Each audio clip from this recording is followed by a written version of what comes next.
Salam damai sejahtera, senang berjumpa dengan saudara. Berapa lama nih saya terakhir datang? Waktu Natal kalau nggak salah di sana.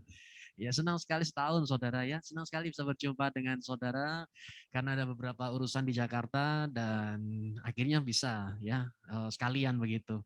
Nah, saya percaya bahwa gereja YHS yang di Jakarta ini sedang diberkati oleh Yesus Kristus. Amin.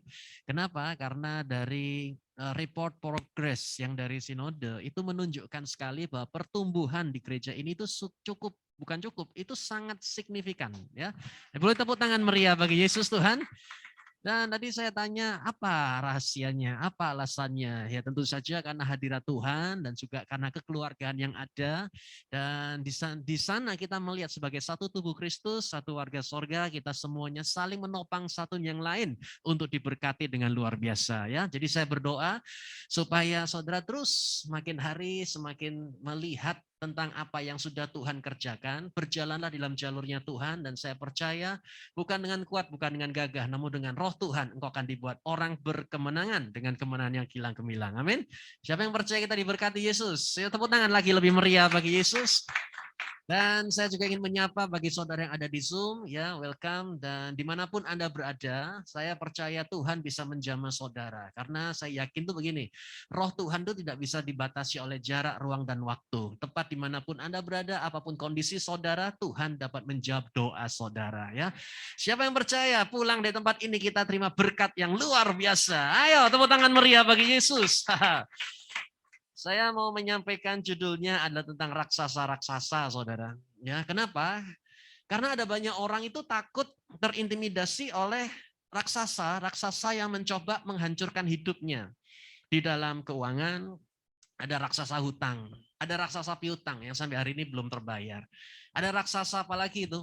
Sakit penyakit yang dimana lihat tuh laporan dokternya tuh katakan begini, bentar lagi sudah habis tuh, sudah selesai tuh. Lihat, mungkin raksasa-raksasa yang lain sebagainya. Nah, apa yang saya coba sampaikan, ketika muncul raksasa di depan saudara, sesungguhnya kita harus melihat raksasa itu dengan cara yang benar. Kalau kita melihat raksasa itu dengan cara yang salah, kitalah yang akan ketakutan. Kita yang akan rugi. Justru kita akan terintimidasi. Tetapi ketika Anda melihat raksasa itu dengan cara Tuhan menyuruh kita melihat raksasa itu, saya percaya raksasa itu justru akan menjadi berkat buat kita semua. Dan saya sangat yakin sekali, loh bagaimana bisa ada raksasa, ada masalah, ada persoalan kok malah kita alami berkat. Nanti saya akan coba jelaskan. Tetapi apa yang saya coba sampaikan, kalau misal ada kertas putih begitu, dan di situ ada titik hitam, yang dilihat jangan titik hitamnya. Lihatlah titik putihnya. Kalau hidup kita bersama dengan Yesus itu sangat indah dan tiba-tiba ada titik hitamnya. Mungkin ada sakit, mungkin ada pergumulan, ada persoalan yang belum selesai juga. Jangan itu yang dilihat. Tapi lihatlah perjalanan kita bersama dengan Tuhan selama belasan tahun ini. Engkau betul-betul menerima anugerah yang sempurna. Dan kebaikan Tuhan itu pasti akan dilanjutkan. Jadi siang hari ini, pagi menjelang siang, saya percaya saudara semua di dalam Yesus, engkau terima yang terbaik dan anugerah Tuhan dinyatakan. Ya, 2022 bersiap-siaplah, ada pintu yang baru terbuka buat saudara. Ada kesempatan yang Tuhan siap berikan pada saudara. Dan engkau diurapi, engkau dipilih Tuhan, dan engkau dipakai luar biasa. Ya. Percaya, tepuk tangan meriah bagi Yesus Tuhan. Sama-sama katakan, saya diberkati. 2, 3 katakan, saya diberkati. Yang pertama, cara ngeliat raksasa yang benar tuh gimana? Kalau Anda lihat raksasa, lihatlah keberanian dari Kristus. Nah ini dia. Maksudnya gimana? 1 Samuel 17 ayat 16. Orang Filistin itu mendekati perkemahan Israel pada pagi dan sore hari untuk menunjukkan dirinya selama 40 hari. Ya. Terus 24 tuh. Ketika melihat orang itu, semua orang Israel lari daripadanya dan sangat ketakutan. Jadi ceritanya ada Goliat yang mencoba mengintimidasi selama 40 hari. Sehari 2 kali, pagi dan sore. Dengan berkata, mana katanya umat pilihan Tuhan. Mana kok takut semua, sembunyi semua. Anda lihat, itu suara seperti suara yang seringkali iblis nyatakan. Katanya anak Tuhan ke gereja, lah kok masih sakit? Nah kok utangnya masih belum beres-beres? Itu 2 kali sehari loh saudara. Bayangkan seberapa berat tekanan kalau orang itu digitukan. Kayak diintimidasi terus-menerus begitu. Nah, terus gimana solusinya? Itu yang dialami oleh bangsa Israel. Saudara lihat ada satu kalimat di sini yang dikatakan, hadapilah dengan berani, karena keberanian itu dari Tuhan. Sama-sama katakan, dari Tuhan. Dua, tiga katakan, saya dari Tuhan. Seberapa berani kita ditentukan seberapa dalam kita percaya. Itu kalimat yang sangat mendalam, dan Anda kalau mengetahui esensinya, oke, saya harus berani kan? Jadi kalau ada raksasa kita harus berani aja. Iya benar. Nah, seberapa berani kita itu tergantung dari seberapa kita percaya kepada Tuhan.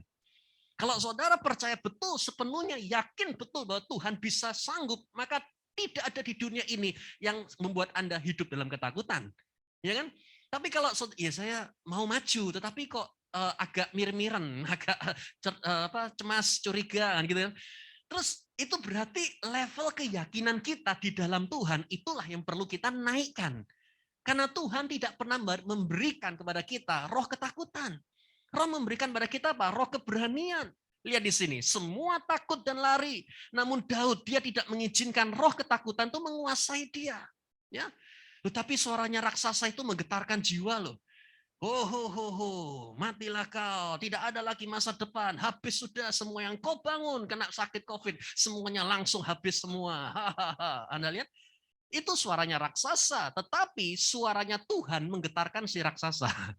Oke kan? Suaranya raksasa menggetarkan jiwa kita. Terus kita harus bagaimana? Oh, jangan khawatir, kita masih punya penangkalnya. Adalah suaranya Tuhan dapat menggetarkan raksasa tersebut. Ya, saya sangat percaya saudara, hari ini lihatlah raksasa itu dengan keberanian dari Tuhan. Dengan yakin dan percaya, ketika Yesus bersama dengan saudara, siapa yang berani lawan saudara? Tidak ada. Jadi hari-hari ke depan, bersiap-siaplah karena engkau akan dipakai Tuhan, engkau akan dibawa oleh Tuhan. Dan jikalau ada dorongan dari Roh Kudus yang mendorong saudara, jangan ditunda lagi. Karena orang itu biasanya nanti dulu ya, nanti dulu kalau saya melayani itu nanti dulu aja, tunggu ini masalah beres-beres. Soalnya lihat kalau kita nunggu masalah kita itu beres, kayaknya sulit beresnya. Kenapa? Karena yang terjadi adalah kita pikirin terus, itu kita membereskan masalah dengan cara kita. Kenapa kita tidak izinkan Tuhan membereskan masalah kita dengan caranya Tuhan sendiri? Terus saya harus gimana? Sudah, beri diri saudara untuk jadi berkat di dalam Tuhan. Terus masalah saya gimana? Nanti Tuhan akan beresi masalah kita dengan cara Tuhan. Ya kan? Daripada kita mikir masalah yang nggak beres-beres, utang yang nggak lunas-lunas, itu waktu terbuang sia-sia. Ya, tenaga terbuang sia-sia, tidak bisa tidur. Nah, itu di situ semua. Lalu kenapa kita tidak mulai memberi diri untuk dengar pujian, ikut doa pagi, doa siang, doa malam, ya? Serahkan kepada Tuhan. Karena saya percaya Tuhan punya 1001 macam cara untuk memberikan keajaibannya buat kita yang dicintai Yesus. Amin. Saya nanya, siapa yang percaya sampai detik ini juga Tuhan masih membuat keajaiban buat kita yang dicintai. Ayo tepuk tangan lagi lebih meriah bagi Yesus. Bagi saudara yang ada dalam Zoom, coba tulis, aku terima mujizat. Karena ketika Anda tulis di situ, itu adalah langkah iman yang kau dapatkan. Next, lanjut. Lihat raksasa. Lihat kalau Anda lihat raksasa, tadi kan lihat keberanian dari Tuhan. Seberapa yakin Anda akan Tuhan, itu engkau akan semakin berani. Ya, karena Tuhan tidak memberikan roh ketakutan. Yang kedua, kalau Anda lihat raksasa, lihatlah pertolongan Tuhan di masa lalu. Ya, dikatakan di dalam 1 Samuel 17:37, lalu Daud berkata, Yahweh yang telah melepaskan aku dari cakar singa, cakar beruang, dia akan melepaskan aku ya juga dari orang Filistin ini. Maka Saul berkata kepada Daud, pergilah dan Yahweh menyertaimu. Jadi kalau Anda lihat raksasa, seperti mami saya itu melihat ada cancer kan, stadium 4 di usus yang waktu itu, dia mencoba untuk melihat masalah itu seperti Tuhan telah memberikan pertolongan di masa lalu. Karena begini saudara, ingat bagaimana Tuhan pernah menolong kita. Begitu muncul raksasa di depan saudara, Anda mesti ingat pertolongan Tuhan yang kemarin, yang dimana Tuhan melepaskan Daud dari cakar singa, cakar beruang. Nah kali ini muncul raksasa. Tuhan yang sama juga pasti akan dapat melepaskan aku dari si raksasa ini. Kan gitu. Jadi begitu Anda melihat raksasa, langsung jangan berkata, waduh celaka saya, salah apa saya. Jangan, tapi langsung lihat kemarin gua ditolong Tuhan. Sekarang saya percaya Tuhanku akan menolong jauh lebih hebat, jauh lebih luar biasa. Selalu lihat Apa yang pernah Tuhan kerjakan dalam kehidupan kita. Kadangkala saudara, kita itu mesti memiliki buku jurnal atau notes kecil yang setiap kali Anda berjalan dalam kehidupan ini. Dan di situ Anda menemukan ada Tuhan yang berperkara dalam kehidupan Anda. Buka pintu, keajaiban, itu Anda mesti catat semuanya. Surat tulis, hari ini Tuhan memberkati. Wow, tiba-tiba ada Tuhan membuka pintu. Tiba-tiba Tuhan mengirim orang untuk datang menolong aku. Aku tidak kenal dia siapa. Itu dicatat. Untuk apa tujuannya? Untuk mengingatkan. Kalau sampai detik ini juga kita itu ngalami pergumulan, itu kita baca lagi. Loh, kemarin saya ditolong ini. Masa yang satu ini tidak ada? Kenapa? Karena cenderungnya Bapak dan Ibu. Begitu orang ngalami masalah, itu blank masa lalu yang Tuhan pernah kerjakan. Gelap gitu, panik, khawatir, cemas. Itulah sifat jiwa manusia. Nah, di sini kita hidup bukan berdasarkan jiwa manusia, tapi kita hidup di dalam roh Tuhan. Ya, sehingga roh Tuhan inilah yang kembali mengingatkan, hai jiwa, tidak usah kau khawatir. Kemarin kan sudah ditolong. Yang ini pun pasti juga akan ditolong. Kemarin tuh masalah jauh lebih berat loh. Nah sekarang masalah gini aja kok sampai ketakutan gitu buat apa? Selalu lihat. Saya tanya di sini, siapa pernah Anda ditolong oleh Tuhan Yesus? 3 bulan lalu saudara ditolong oleh Tuhan Yesus, siapa yang mengalami? Coba angkat tangan tinggi-tinggi. 1 tahun lalu saudara mengalami mujizat dari Tuhan? Loh kan semua kan? Saya percaya hari-hari ke depan, bahkan minggu-minggu ke depan, saudara pun pasti akan mengalami keajaiban dalam Yesus. Ayo tepuk tangan lagi lebih meriah bagi Yesus. Kalau kita pernah ditolong, kalau sudah angkat tangan semua, berarti saya langsung daftar listkan untuk kesaksian di doa siang kita. Iya, doa siang kita itu setiap hari itu ada orang yang bersaksi loh. Kan saya sama ayah saya ganti bergantian kan, saya satu momen, besoknya ayah saya. Nah, di situ saya temukan ada yang bersaksi. Ini sudah jalan 2 minggu. 2 minggu itu kan, 2 bulan maksudnya. 60 hari lah. 60 orang saudara. Yang menceritakan terus apa yang dialami dalam Tuhan. Dari situ saya itu sepertinya diberitahu oleh Roh Kudus. Lihat, itu orang-orang semua itu ngalami Tuhan. Mujizat itu nyata. Nah sekarang, masa masih ada orang yang masih belum percaya kalau pergumulannya belum bisa selesai? Saya selalu berkata, pokok-pokok doa yang Anda tulis, ini sudah 2,5 bulan lebih orang bersaksi, itu ditolong, Anda pun juga pasti akan ditolong. Jadi maksud saya adalah kalau Anda lihat raksasa, lihatlah kemarin Tuhan pernah tolong saudara, karena saat ini ke depan juga Tuhan akan menolong Anda dengan cara Tuhan yang ajaib. Amin. Tepuk tangan meriah bagi Yesus Tuhan. Haleluya. 3 sekarang. Kalau Anda lihat raksasa, lihatlah Tuhannya yang besar. 17:45 dari 1 Samuel. Lalu Daud berkata kepada orang Filistin, engkau mendatangi dengan pedang tombak lembing, namun aku datang padamu di dalam nama Yahweh Sebaot. Yahweh semesta alam, Yahweh barisan Israel, yang telah engkau rendahkan. Hari ini, ya, Yahweh akan menyerahkan engkau ke dalam tanganku, dan aku akan mengalahkanmu serta memenggal kepalamu, memberi bangkai pasukan Filistin, burung-burung di udara dan binatang buas di bumi ini hari ini, maka seluruh bumi, lihat ya, akan mengetahui bahwa ada Elohim di Israel. Jadi yang ketiga saya ambil di sini saudara, kalau Anda lihat raksasa, lihatlah Tuhan yang besar. Karena Tuhan itu lebih besar dari raksasa manapun. Sama-sama katakan, Tuhanku besar. 2, 3 katakan, Tuhanku besar. Besarkan Tuhan, bukan besarkan masalah. Dan kadang-kala kita perlu menghardik raksasa tersebut atau masalah tersebut. Ya, saudara lihat ini adalah perspektif yang perlu kita miliki. Kalau Anda membesarkan masalah, maka saudara akan worry, khawatir. Tapi kalau Anda membesarkan Tuhan, maka saudara akan worship. Nah, ini 2 hal yang berbeda. 2 hal yang sangat bertolak belakang. Ketika saudara melihat ada raksasa yang mengintimidasi saudara, saudara kemana? Cuma 2 saja jalannya. Satu yang Anda besarkan itu masalahnya, atau Anda besarkan Tuhannya saudara. Ya kan? Ketika saya berkata, Tuhanku besar, Tuhanku dahsyat, Tuhanku luar biasa, bahwasannya kekal untuk selama-lamanya, Tuhanku. Apa yang saya lakukan di sini? Saya worship, saya menyembah. Tapi kalau saya berkata, masalahku besar, raksasaku gede, raksasaku itu punya matanya 1. Saya di sini apa? Saya jadi khawatir. Aduh, gimana nanti kalau saya dimakan sama raksasa? Jadi apa yang saya coba sampaikan, jangan pernah kita ini membesarkan masalah. Selalu berkata, Tuhan kita yang besar. Karena Tuhan bersama saudara itu sangat dahsyat. Ya, ada kalimat dikatakan orang dunia mengalami resesi, tapi saudara akan mengalami restorasi, kan gitu. Orang dunia mengalami tragedi, tetapi saudara akan mengalami triumph, kemenangan yang gilang gemilang. Ya, jadi hari ini lihatlah bersama dengan Tuhan yang besar, kita semua akan menjadi orang-orang yang diberkati dalam nama Yesus. Tepuk tangan meriah bagi Yesus. Terakhir ya, lihat raksasa, lihatlah bahwa itu adalah apa? Berkat. Loh kok bisa raksasa kok jadi berkat? 1 Samuel 17:25, orang Israel berkata, sudahkah engkau lihat orang yang tampil maju sebab ia telah datang mempermalukan Israel. Oleh sebab itu raja akan membuat kaya, ya. Raja akan membuat kaya orang yang membunuhnya dengan kekayaan yang melimpah. Juga akan memberikan anak perempuannya kepadanya. Tuh. Bahkan raja akan membuat kaum keluarganya bebas dari pajak di Israel. Jadi raja itu berkata kepada ngasih sayembara. Ini yang bisa bikin bunuh raksasa. Dia akan dapat apa? 3. Yang pertama adalah dia akan dapat kekayaan yang melimpah. 2, dikasih anak perempuannya raja. 3, itu keluarganya bebas dari pajak. Tapi ini bunuh dulu ini raksasanya. Nah, soalnya bayangkan, itu kan berkat. Loh, tapi kan raksasanya gede. Yang ingin saya coba sampaikan adalah Tuhan kita lebih besar dari raksasa, bukan? Yang tadi. Terus berikutnya ada blessing di balik raksasa. Ada blessing di balik masalah itu. Ya.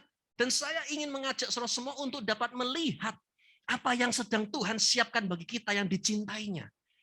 Orang kalau misalnya si Daud kalau pada saat dia sudah bisa membunuh raksasa, dan tentu saja raksasanya roboh karena Daud. Oh bukan. Bukan Daud yang merobohkan. Tetapi Tuhan yang pakai ketapelnya di Daud itu loh saudara. Jadi sama sekali tidak ada usaha dan upayanya si Daud yang untuk merobohkan raksasa. Karena Tuhan yang berperkara. Tuhan yang berperang bersama dengan kita. Jadi kan di sini kita tahu dan tahu. Kita ini tidak ada apa-apa sama sekali. Tuhan yang menuntun langkah kita maju ke depan saudara. Jadi kadang-kala orang berkata, ya Pak, tapi modal saya itu sedikit loh. Ya Pak, tapi pengalaman saya itu sedikit loh. Saya masih belum kenal caranya ini gimana loh. Saudara lihat, ikuti tuntunan Tuhan. Ikut sama Tuhan tuh seperti masuk pintu mall gitu. Kita lihat dari jauh mallnya ketutup. Tetapi kalau kita dekat, kita bilang, loh kamu masuklah ke mall. Di sana ada banyak barang-barang bagus. Kita lihat, loh mallnya tutup. Enggak, kamu dekati dulu aja. Nanti itu kebuka. Enggak bisa. Tapi saya lihat ketika Anda mendekat pintu mall, itu langsung otomatis kebuka. Ikut Tuhan tuh begitu. Begitu Anda melangkah sekali, ada satu pintu baru yang terbuka. Berikutnya apa yang terjadi kita nggak tahu. Tapi ketika Anda melangkah lagi, ada lagi yang kebuka. Ada lagi yang kebuka. Untuk apa? Supaya kita itu dilatih untuk bergantung pada Tuhan. Ya kan? Kalau kita tahu, oh pintunya 19, saya ingin tahu dulu pintu 1, terus pintu 2 kemana, ketiga kemana, baru saya mau jalan. Itu nanti kita akan mengandalkan hitung-hitungan manusia. Tapi kalau kita tahu, ya Tuhan, aku percaya, masa depanku ada di dalam tangan-Mu, Engkau pasti memegang yang terbaik. Kita jalan aja. Dan saya ingin mengajak saudara semua, di balik daripada tragedi, itu ada triumph, ada kemenangan. Hari ini saya berdoa, apapun pergumulan Anda, Tuhan Yesus di belakang layar memegang kendali untuk menata hidup Anda. Keluar sebagai orang yang berkemenangan. Engkau jadi kepala bukan ekor. Jalan Anda naik tidak turun. Engkau diberkati dengan luar biasa. Saat badai datang justru engkau akan terbang lebih tinggi melihat kemuliaan Tuhan. Yang percaya katakan, tepuk tangan meriah bagi Yesus Tuhan. Akhir kata di sini adalah kalau Anda lihat raksasa, yang pertama, lihatlah keberanian dari Tuhan. Ayo berani sama-sama. Gimana level iman, ya keyakinan kita pada Tuhan. 2, lihatlah pertolongan Tuhan yang lalu. Kalau kemarin ditolong, ya kita pasti ditolong kan. Berikutnya, lihatlah Tuhan yang besar. Jangan raksasanya yang besar. Kalau raksasanya besar, kita worry. Tapi kalau Tuhan yang besar, kita worship. Yang berikut, lihat raksasa, lihatlah itu berkat. Karena di balik itu semua selalu ada yang sedang Tuhan nyatakan dalam kehidupan kita semua. Amin. Yuk, mari kita bagi berdiri bersama-sama. Oh, tadi kalau mau difoto boleh mana PowerPoint-nya? Iya, PowerPoint-nya muncul tadi. Terus Anda bisa keluarkan HP saudara dan difoto.